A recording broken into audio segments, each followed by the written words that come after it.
This is the damage that occurred during a thunderstorm that happened on Tuesday night around 8:30 on July the 8th. All of a sudden the strong winds came up and really just shredded the tree, threw the tree apart,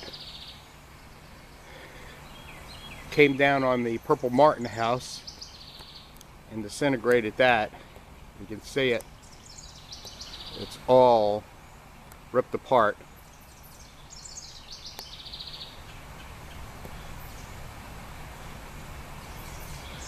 Big tree branches came off.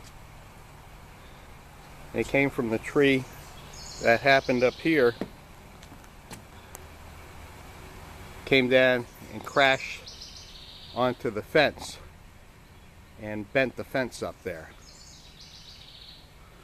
As you can see, it was the big tree that was up there in the back of the yard. And blew pieces all over here and here and in front of the shed. Big branches here. It's like it just tore the whole tree apart.